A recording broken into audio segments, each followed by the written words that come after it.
Harry Stack Sullivan was a prominent psychotherapist, psychiatrist in the early to mid 20th century. He wrote 4 books of some esteem, and I have read none of them. But I ran across a quote from one of those books that has, about 15 years ago or so, that has really meant a lot. It doesn't sound really profound. It really doesn't. He said, "We are all more human than anything else." Now that simple statement has unlocked so many things for me. It's shaped and changed the way I look at the scriptures and the way I preach. Our humanity ties us together with far more commonality than our difference, because we're all a mixture of light and dark, goodness and profound selfishness. And those are the things that help make the Bible eternal. As I said, this has been an important principle for me in biblical interpretation, because the writers and the audience of the Bible are so removed from me by culture and time, mostly Middle Easterners who lived 2,000 years ago or so. They didn't have any of my experiences. I didn't have theirs. As kids, they never rode a roller coaster or watched Gunsmoke or played baseball with a broom handle. They didn't go off to college and have to walk to the end of the hall to call their girlfriend from a payphone. As adults, they never ran out of gas or saw fireworks or had their eyes dilated. They're not like me. But when I read the scriptures focused on the way we are all more human than anything else, it helps all of those lives come alive for me. Then comes the preaching task. You aren't like me either. Some of you are women, some of you are in finance and healthcare, and some of you are musically talented, and some of you are 11 and wish your parents had not brought you at all, and you could have stayed home and watched Modern Family reruns. But for all the ways we are different, we're all more human than anything else. So with that principle in mind, I offer this guess about your life that we do not talk about in polite company. You have a zoo that lives inside of you. You have a wild, untamed impulse to do horribly selfish things. There are caged animals in you that you wish would go away, but they continue to get out and howl and bite and bang against the cage and rage to get out. And the part of you you really hope nobody knows about is that sometimes you open the cage door and let one of the wild animals loose. So when the Apostle Paul says, for instance, in the book of Romans, "I do not understand what I do, for I want to do what I do not do, but I do what I hate to do," I'm saying, yes, that's me. Our birthdays are, 2,000 years apart, but we're so much alike because we're all more human than anything else, which is how I know about your zoo. I'm oversimplifying this a bit, but mostly people take one of 3 approaches to the zoo within. There's some people who just leave the cage door open all the time.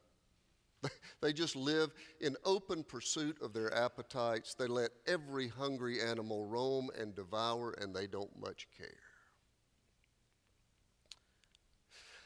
The second group pretends they don't have a zoo. And they act like they don't even know what you're talking about because they are righteous and pure. They keep all the rules. They know, of course, about the unrighteousness in other people, often quick to point it out. They know that other people have unrighteous thoughts and evil deeds, and they thank God that they're not like them. They look down upon the sinners of the world who were born with such an unruly zoo within them, and they pray that those sinners might be redeemed. And what can happen is that these righteous ones can begin to lead bifurcated lives, presenting to the world all their holiness and goodness in Christian radio while never acknowledging, much less tending to, the zoo that is within. These are good people. They volunteer for boards. They're officers of the PTA. They let no evil into their body, and they only go see animated Disney movies and think Aladdin might have been a little too violent. Protecting themselves from all hint of sin so that their righteousness stays intact. Now, don't get me wrong, I admire people who have the discipline to stay away from temptations that the outside world wields. But a religious life that is only focused on external appearance and gives no attention to the inner life can sometimes ignore the zoo that's within all of us, and that's dangerous business. And in this external expression of religion, you can still hate, you can still lust, you can still be a bigot, you can still be greedy. You just can't let anybody see it. Just set the tea set out just so and the linen napkins for your guest and just pretend.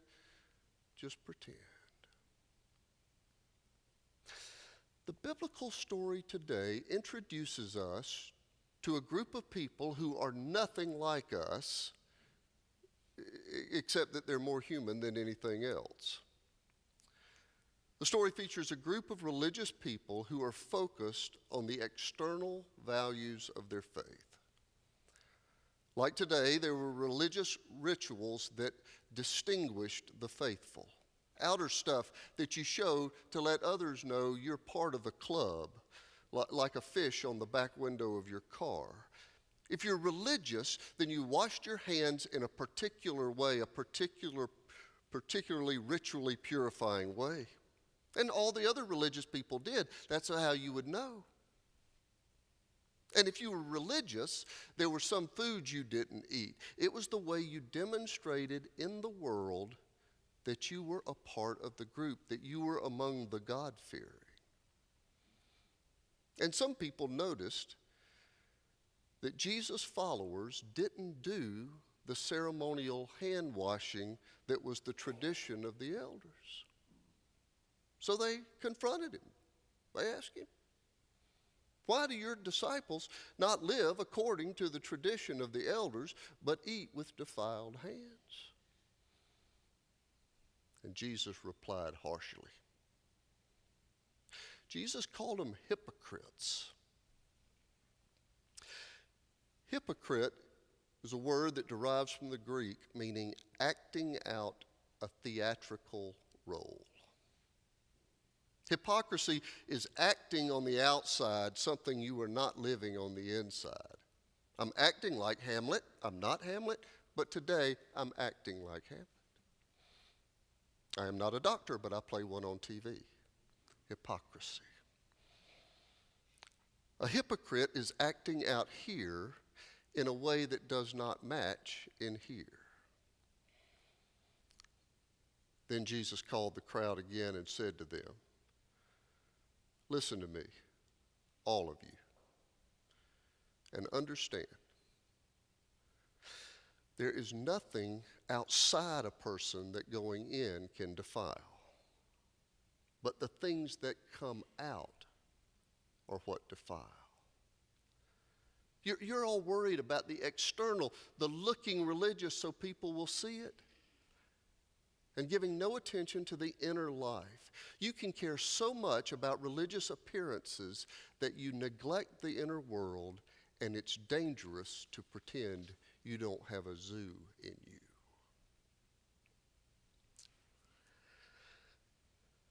The church I served in seminary was in a small town of 1,003 people.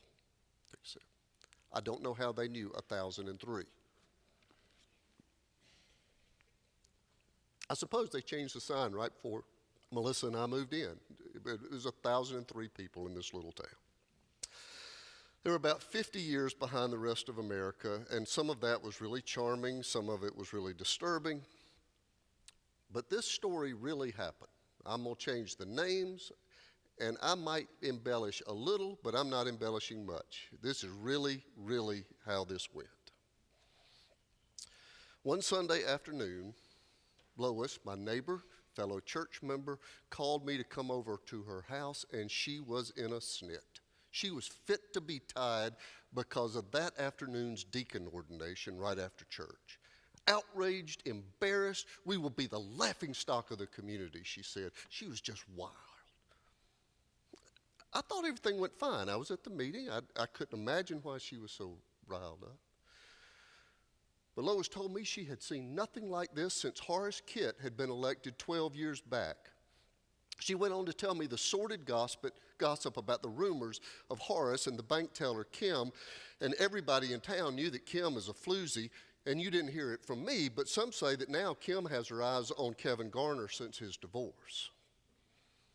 Well, finally, after soiling roughly half of the reputations of the 1,003 residents, she got to the point of her outrage. The church had just elected Scotty Perkins to be a deacon. Well, I was there for the election. I thought it was great. I liked Scotty. He had been in town for about 5 years, young guy, dentist. Thought this is fine. Well, anyway, Lois told me that Scotty plays a lot of tennis at the country club. And Scotty plays mixed doubles with Patty Lemon, who's not his wife, but that's okay because Sandra doesn't play tennis, and everybody knows that Patty doesn't like men anyway, if you know what I mean. But anyway, he plays lots of tennis at the club, and every day when he gets off the court, right in front of God and everybody, Scotty will drink a beer after he plays tennis. Everybody in town's there, and a deacon from First Baptist Church drinking a beer, and we just elected a guy like that to be deacon. And then Jesus called the crowd again and said to them, "Listen to me, all of you. It's what comes out of a person that defiles." Now, the sequential logical note takers in the room have probably noticed that I started a list of 3 things and only spoke to 2 of them. Let me get back to my list. I said that I believe in a common humanity, that we all live with some mixture of good and bad, light and dark, righteousness and evil within us. I characterize the lesser part of us as a zoo that's within us and introduced 3 ways we deal with the zoo. One is to leave the cage door open, pursue all appetites, roam, devour, live for self, carpe diem, baby. The second one is hypocrisy. To play a theatrical role out here that does not match what's inside. They're untamed animals below, but out there, bless your heart, I'm praying for you, brother. But there is a third way. There is a third way. It's the high road of our faith. And that is to tame the zoo. To be honest and redeem and sanctify and tame the inner urges that lead to destruction. We don't use these words much anymore, biblical words like avarice and licentiousness, but they're ancient words for the same things that tempt us and destroy us when we give in to them. Remember, we're all more human than anything else. And Jesus said to the gathered crowd all those years ago, "For it is from within, from the human heart, that evil intentions come: fornication, theft, murder, adultery, avarice, wickedness, deceit, licentiousness, evil, slander, pride, folly. All evil things come from within, and they defile a person.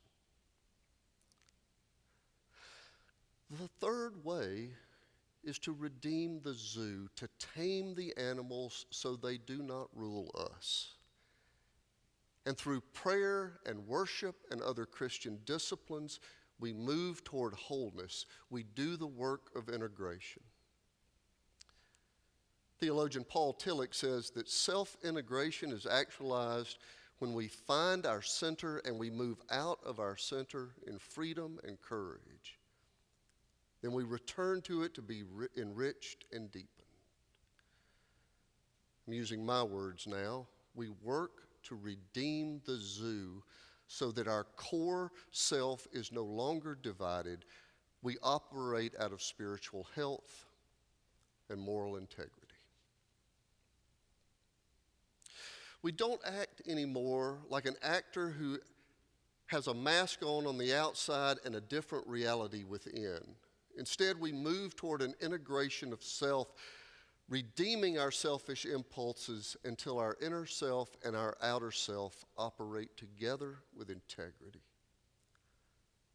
And it doesn't happen by ignoring those impulses, but by redeeming them. And so we pray and worship and study and emulate the whole and integrated Jesus, whose life was completely in alignment. And we keep working so that our will and our soul will become integrated, something like the master we serve. There's nothing about this that's natural.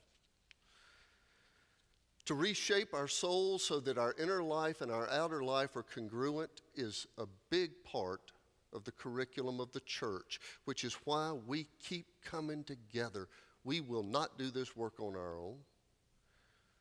We do it when we're challenged and sharpened by each other, when we push forward to follow the way of Jesus, which means in part to align our lives, not so that people will think we're religious, but that so something of integration begins to happen. And that happens when we pray and worship and resist and redeem until the core is changed. Jesus said, "For it is from within, from the human heart, that all intentions come."